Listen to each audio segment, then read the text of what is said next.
पुरुष है तू अन्य परमात्मा है उदाहरते कि इन दोनों से गीता अध्याय 15 के श्लोक 16 में वर्णित सरपुरुष और अक्षर पुरुष, इन दो प्रभुओं से उत्तम पुरुष, इनसे श्रेष्ठ पुरुष तो कोई और ही, और वही परमात्मा कहा उत्तम पुरुष है तू अन्य परमात्मा इति उदाहरते है। ये लोग तेरे आवी अप्रसंग मुझे प्राप्त हो गया, मेरे भी अर्जुन तेरे भी बहुत जन्म हो चुके, तू नहीं जानता। तो इससे पूर्ण मोक्ष और सनातन परम धाम और परम शांति नहीं हो सकती। गीता जी अध्याय नंबर 17 के श्लोक 23 में ओम तत्सत तीनों भगवानों के मंत्र हैं, सरपुरुष, अक्षर पुरुष और परम अक्षर पुरुष के। सरब्रह्म अक्षर ब्रह्म डिक्लेयर या साधना है, जैसे जल पानी नीर, जैसे ये दन दन सतगुरु वाले देते 3 मंत्र, अकाल मूर्त सर्वस्वरूपी राम सतपुरुष, ये तो पाना है हमने, इसको तो खोजना है।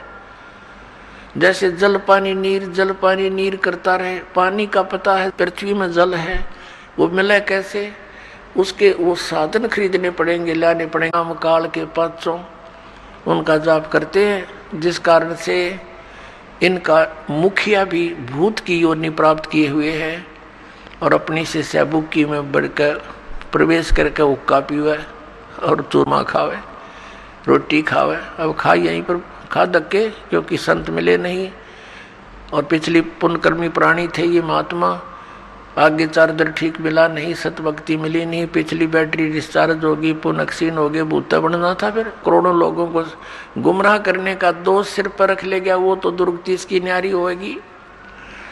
ये सत्कर्माना पुण्यात्मा दास का कोई उससे बाई बंटवारा ना, कोई किसी चीज का हिस्से में साझा नहीं, वे उसको उनको कोई झूठ बोल कर जनता को अपने पीछे लगा कर उनका कोई हिस्सा लेता हूँ, नहीं। परमात्मा ने इस दास को वो ज्ञान दे दिया जो किसी के पास नहीं, इसके बिना जीव का कल्याण कति नहीं। परमात्मा के बच्चे अपना जीवन नाश कर रहे हैं, मुझे बहुत रोना आता कई बार बैठ करके, कौन सी साइड से समझाऊं भगवान, आप पर दया करिए अपने बच्चों को, आपने ये शुरुआत की है तो इसको पार भी लगाना परमात्मा, हम जीवों के बस का नहीं है इतने बड़े मिशन को सफल करना, आप ही दया करियो। तो पुण्यात्मा जो प्रसंग चल रहा है कि जैसे हैंड पंप लगाया, बोकी पहुंच गई, पाइप भी नीचे चलेगी, बोकी का काम हो गया पूरा। अब पाइप जो है उसके ऊपर एक हैंड पंप लगाना पड़ेगा। अब वो हैंड पंप को भी फिर उसकी पूजा है, उसका सिमरण करना है, वो सार नाम है, ये सतनाम है 2 अक्षर का, एक ओम और तत्, और सत जो है ये सांकेतिक है, ये सार नाम है। तो ये पूरे प्रोसीजर का सिमरण करने से पूरा सिस्टम जब सिमरण लगेगा तो पूरे सिस्टम से पानी बाहर आएगा। तो हम पूजा नहीं करते, ये पूजा तो हम जल की करते हैं, हैंडपंप लगाए हैं, जल की पूजा कर रहे हैं। उस वस्तु को प्राप्ति के लिए जो भी हम साधन अपना रहे हैं वो तो साधन है। तो ऐसे ये साधना है उस परम अक्षर ब्रह्म के पाने की। ओम तत्सत इति निर्देश ब्रह्मण है तिर्विधय समर्थ है, उस सच्चिदानंद घन ब्रह्म के सिमरण की, उसको प्राप्ति करने की ये 3 मंत्र का निर्देश है। तो अब गीता जी अध्याय नंबर 8 के श्लोक नंबर 7, 5 के अंदर तो वो अपने विषय में कहता है मेरी भक्ति कर मुझे प्राप्त होगा, लेकिन जन्म मृत्यु तेरी भी रहेगी मेरी भी रहेगी। गीता जी अध्याय नंबर 8 के ही श्लोक नंबर 8, 9, 10 में गीता ज्ञानदाता कहता है कि उस परम अक्षर ब्रह्म आदि पुरुष परमेश्वर की भक्ति करने वाला उसी को प्राप्त होता है। उसके लिए इसने ऑप्शन छोड़ दिया कि मुझे मालूम नहीं, तत्वदर्शी संतों को पूछो। अब प्रसंग चल रहा है कि 7वें अध्याय के 29वें श्लोक में कहा है कि अर्जुन जब तुझे पूरा अध्यात्म ज्ञान हो जाएगा और तत्व ज्ञान से उस तत्वब्रह्म से परिचित हो जाएगा और सभी कर्मों से परिचित हो जाएगा, फिर वो प्राणी यहाँ की किसी वस्तु की डिमांड नहीं करता। तो पुण्यात्माओं ये कर्मों की जानकारी आपको दी जा रही है आज के सत्संग में। अब जैसे शंका आ जाती है कि एक तरफ तो विधान है परमात्मा का कि जैसे भी कर्म प्राणी करेगा उसका फल उसको अवश्य मिलेगा, दूसरी तरफ ये कहा जाता है गुरु बिन माला फेरते, गुरु बिन देते दान, गुरु बिन दोनों निष्फल हैं, चाहे पूछो वेद पुराण। भी गुरु जी के बिना कोई दान पुण्य करते हैं वो व्यर्थ है, भक्ति भी करते हैं वो भी व्यर्थ है। दूसरी तरफ ये भी कहा गया भी जैसा कोई कर्म करेगा चाहे कैसा भी है वो भी उसको फल मिलेगा, बिल्कुल सत्य है। अब जैसे इन संतों ने मनमुखी जाप किए, किसी वेद के एक मंत्र को लेकर उसको सिद्ध करने के लिए सैकड़ों वर्ष बैठे रहे। अब परमात्मा के निमित्त किसी मंत्र को लेकर वेद के मंत्र का जाप रह रहकर करने से उसके अंदर सिद्धियां आ जाती हैं। सिंगल ओम नाम का जाप करने से भी सिद्धियां आ जाती हैं, क्योंकि कोई जड़ी है उसको एक अकेली जड़ी के खाने से कुछ अन्य लाभ है और उस जड़ी को अन्य जड़ियों के साथ मिलाकर प्रयोग करने से वो कुछ और ही एक्स्ट्रा लाभ देता है। तो ऐसे इन मंत्रों को जानना आप, और फिर इनकी विधि के अंतर होता है। जैसे एक भक्त इसी बात से चला गया यहाँ से छोड़ करके, पहले तो आपने 7 मंत्रों के प्रथम मंत्र में भी वही मंत्र दे रखे हैं, सतनाम दिया, उसी को उल्ट सुलट करके ये दे दिया, ये क्या मंत्र हुए। तो ये अज्ञानी व्यक्ति जब तक ज्ञान समझ में नहीं आता वो नाम भी लेकर भी अपना जीवन व्यर्थ कर जाते हैं। तो पहले तो ये सोचना चाहिए कि जो ज्ञान दास दे रहा है वे वेदों में प्रमाणित है। फिर दूसरा, इस दास को पता है कि अकेला कौन से मंत्र से क्या लाभ होगा, उसको जोड़ देने से उसका क्या बेनिफिट होगा। तो इस प्रकार उसको अन्य तरीके से जाप करने से उसका क्या लाभ होगा, इस मंत्र से इसकी तरह जाप करने से उसका क्या लाभ होगा। तो ये डॉक्टर ही बता सकता है उस यूज ऑफ द मेडिसिन और उसके बेनिफिट। तो आप मरीज होकर के डॉक्टर के उसमें जो ट्रीटमेंट में ऑब्जेक्शन करते हैं तो वो कर्महीन इंसान होते हैं। अपनी आत्मा दूसरी कारण ये बन गया कि ये भोली आत्मा पहले दूध के जले हुए हैं, नकली संतों से नकली नाम जाप कर कर के ये थक चुके हैं। अब इनको ये भी हो जाता है कि कहीं यहाँ भी हम ऐसे ही डले ढोते रहें। तो उसके लिए प्रार्थना करता है दास बार बार के उपदेश लेने से पहले आप जी पूर्ण रूप से अपनी शंकाओं का निवारण करवाएं और फिर दीक्षा लो। 10 दिन पीछे ले लो, महीना पीछे ले लो, इतने दिन बीत गए और 10 दिन सही, 1 महीने 2 महीने पीछे ले लो। और जब उपदेश लेने के बाद फिर गुरुजी के वचनों में अविश्वास होना, ये आपका दुर्भाग्य होगा। इस दास के एक भी वचन पर आपको किसी भी प्रकार का अविश्वास नहीं होना चाहिए, ये ब्लाइंड फेथ करना पड़ेगा। और आप जी ने ब्लाइंड फेथ किया क्योंकि उन नकलियों के पास किया, उन्होंने आपकी भावना का, आपकी श्रद्धा का, आपके डिवोशन का दुरुपयोग किया, उनको ज्ञान था नहीं। आप जी पूरे मानव समाज ने ये सोचा गुरु जी जो कहते हो सही होता है। अब वहाँ दूध के जड़े हुए, अब यहाँ छाछ को भी फूंक मारने लग गए तुम। तो पहले उसको टेस्ट कर ले, बाद में ऑब्जेक्शन करे, यानी नाम लेने के बाद फिर मन में दोष आता है तो आप नाम रहित हो जाते हो। ये बहुत भयंकर और नाजुक दौर होता है इस भक्ति का। और काल ये चाहता है, उसने इसीलिए तो सारा जुगाड़ जोड़ रखा, नकली नरेश संत बना दिए, ये देश का देश धका दिया काल ने और खक ने इनके पास। और यहाँ दास ने गला पड़ा लिया, 15 साल हो गए रह रहकर इस ज्ञान को सुनाते। आपके इसी ज्ञान को सुनाने के कारण आप तक सत्य को पहुँचाने के लिए इस दास के ऊपर कितने बुरे आरोप लगाए गए, जेल में डाल दिया, क्रोथा कांड करवा दिया इन दुष्ट लोगों ने, क्योंकि इनकी रोजी रोटी बंद हुई थी। ठीक है, दास ने तो हथेली पर जान धर रखी है, भगवान का आदेश हो गया कि बेटा उठा दे डूंडा और मैं तेरे साथ रहूंगा। तो फिर अब जो भी होगा, अब तो या तो ये नकली रहेंगे या दास रहेगा।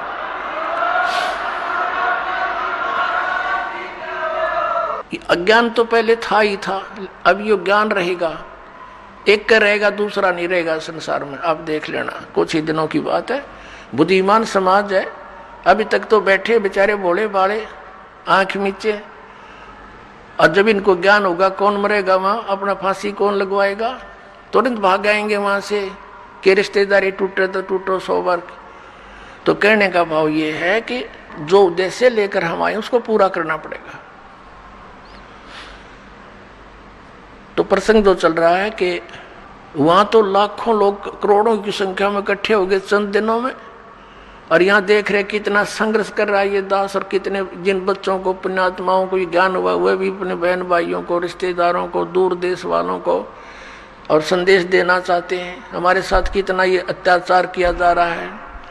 जैसे यहाँ हरियाणा में क्रोथा कांड करा के हमें जेल में ठोक दिया, क्रोथा आश्रम छीन लिया, तहस नहस कर दिया, झूठी अफवाहें फैला दी, गुंडा है बदमाश है, वहाँ ऐसे होता था ताकि सब जनता उनसे नफरत करे और साथ में जितने उनके शिष्य हैं वो भाग जाएं। ऐसा गंदा व्यक्ति है रामपाल। तो मेरे बच्चों को मेरा पता था क्योंकि वो तो मेरे सीने पर रहा करते थे, वो एक भी टस से मस नहीं हुआ और ना ही हो सकता। और ये जितना अब जहाँ भी प्रचार करने गए हमारे बच्चे मध्य प्रदेश में, वहाँ पर ठोक दिए जेलों में। लेकिन ये बेपरवाह हैं, ये तो और दूनी उमंग से गए क्योंकि उनको मालूम है हमारे साथ भगवान है, सत्य है, सभी बहन भाई हमारे हैं। ये काल प्रेरणा से ही विरोध कर रहे हैं। तो पुण्यात्माओं ये संघर्ष आप जी ने सब न करना पड़ेगा मिलकर, जब ज्ञान हो जाएगा। लड़ना नहीं है किसी से, लड़ने से तुम्हारा मिशन फेल हो जाएगा। कि किसके साथ लड़े, वो भी तो अपने बच्चे भाई बहन है सभी मजहब धर्मों के, क्योंकि हम एक पिता की संतान है। ये हृदय से सोच लेना, फॉर्मेलिटी मत समझना। सच्चाई ये है, हम किसके साथ मरे। परमात्मा आए थे कबीर जी, उनके साथ कितना अत्याचार किया था और किसी को उन्होंने एक शब्द भी अप नहीं बोला, किसी को श्राप नहीं दिया, क्योंकि उसको पता था मेरे बच्चे हैं, किसको मारूं और किसको श्राप दूं। तो पुण्यात्माओं यहाँ आप देख लो पिछले इतिहास है, किसी भी संत को जरा सा कुछ कह दे, श्राप दे दे, तेरा नाश होगा और उसकी वीरान मिट्टी हो जाए। अपना भी नाश करा उसने, भक्ति का होगा। जैसे कोई किसी भी मंत्र का जाप करता है या जैसे धार्मिक यज्ञ है, भंडारा होता है, ये धार्मिक यज्ञों में से आता है। वैसे ये सारा कुछ मिलाकर करने से ही ये राम नाम की गाड़ी बनेगी। जैसे हम भी यहाँ 5 यज्ञ करवाते हैं, एक यज्ञ है धर्म की, दूसरी यज्ञ ध्यान, तीसरा नहीं उसका कीकर का लठ गाड़ के उसने नो का यू आम का पौधा है, कोई बबूल बो करके उसको आम समझकर सींच रहा है। तो यथार्थ ज्ञान, यथार्थ भक्ति और सत्य प्रमाण आपको यही मिलेंगे। तो जैसे एक यज्ञ है धर्म की, उसका नहीं ऐसे सिस्टम को कोई बना दे या इस पृथ्वी पर चालू कर दे। सतलोक से भेजता अपने बच्चों के लिए एक्स्ट्रा ऐड आपके लिए। आपकी किस्मत में नहीं होता जो भगवान आपको कबीर साहब देगा, क्योंकि आपकी किस्मत में होता तो इससे पहले ही बहुत कुछ हो जाता। यहाँ आपके किस्मत में एडिशन करेगा भगवान और आपके पास करेगा, उन प्रारब्ध के अंदर आने वाले संकटों का नाश करेगा। जैसे आने वाला नहीं था वो, अब वैज्ञानिकों ने वो ऐसी औषधि बना दी कि उस फसल, लेकिन ये सारनाम जो था ये गुप्त था। परमात्मा कहते हैं सोहम शब्द हम जग में लाए और सार शब्द हमने गुप्त छपाए। और उस सार शब्द को अभी तक सार्वजनिक नहीं कहा था। धर्मदास मेरी लाख दुहाई, ये सार शब्द की तबार न जाई। सार शब्द बार जो पढ़ी बिचली पीढ़ी हंसनी तरही, सार शब्द जब तक छुपाई जब लगे 12 पंथ मिट जाई। तो इस सार शब्द को सार्वजनिक करना था, डिक्लेयर करना था, तो ये समय अब तक छुपाना था। तो ये जो पाप नाशक औषधि ईब तैयार होगी जो खरपतवार का नाश करती है और फसल सुरक्षित रह जाती है।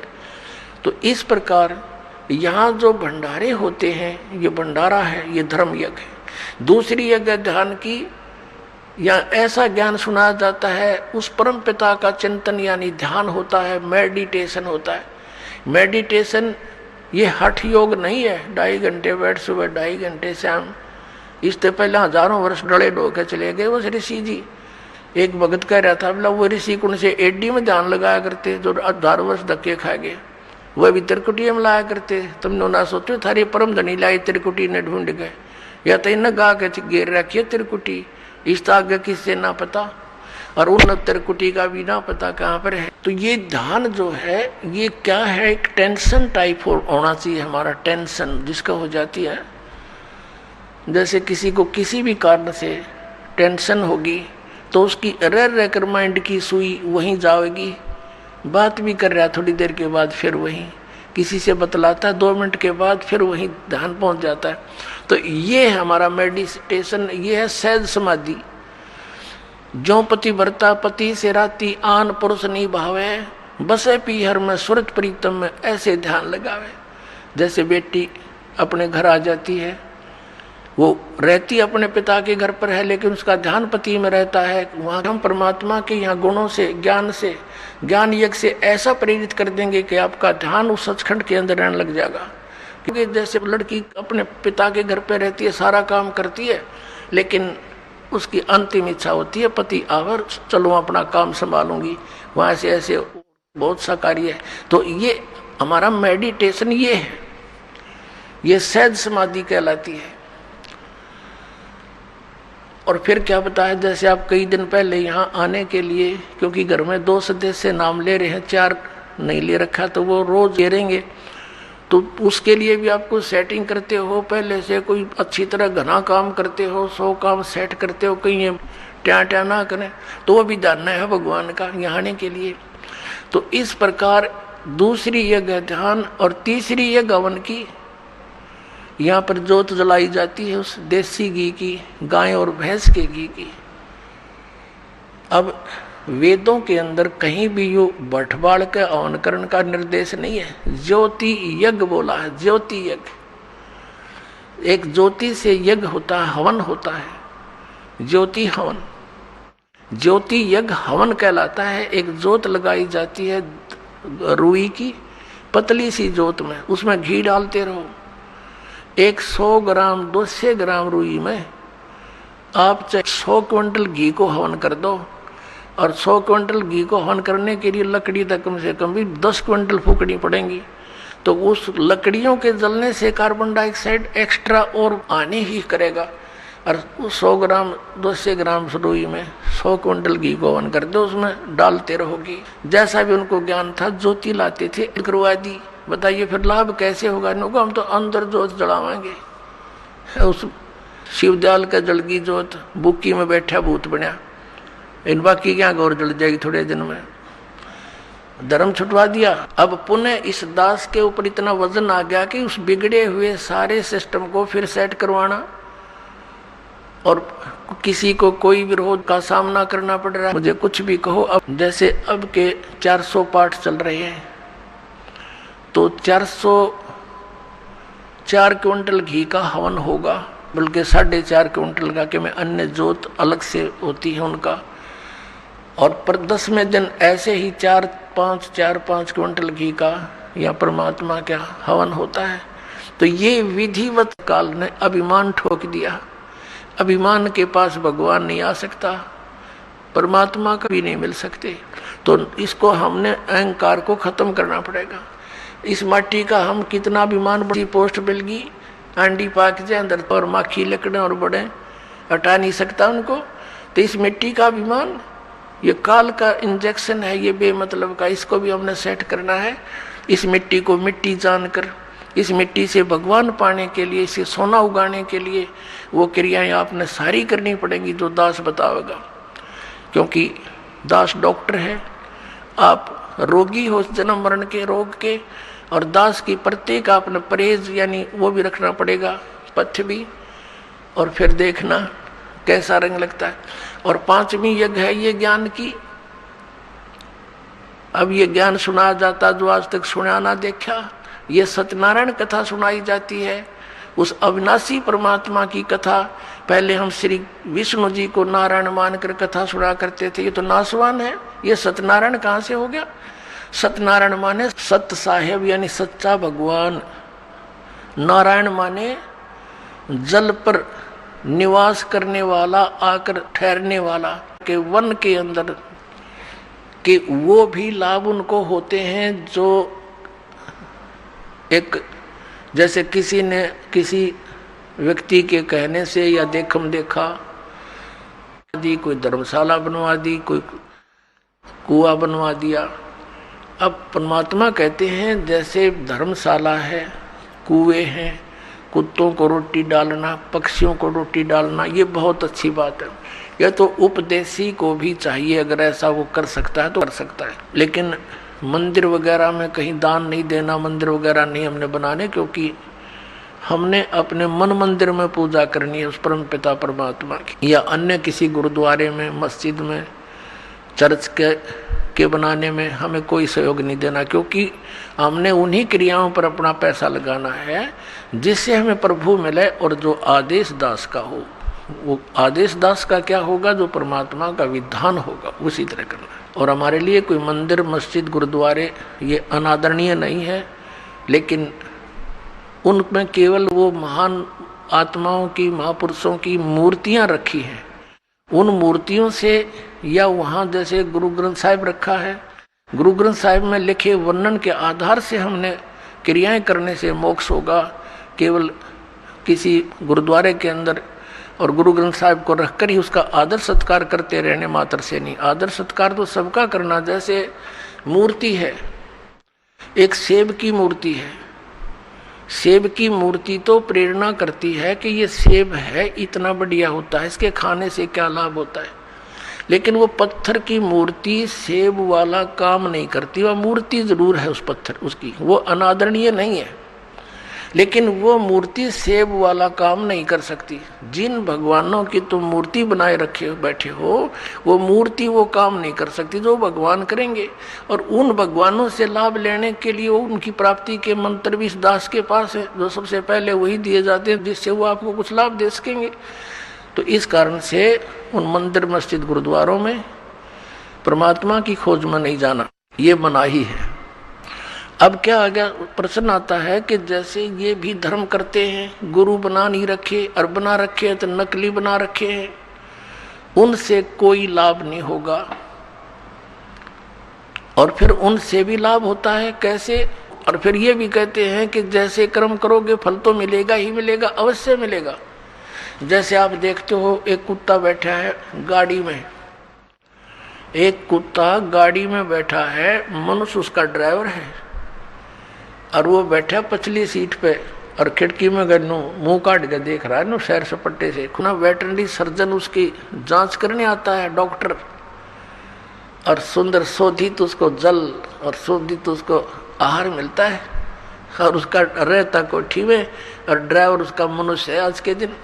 तो उस पुण्यात्मा ने कभी मनमुखी ये दान धर्म किए थे, उन दान धर्मों का फल उसको कुत्ते की योनि में मिल गया।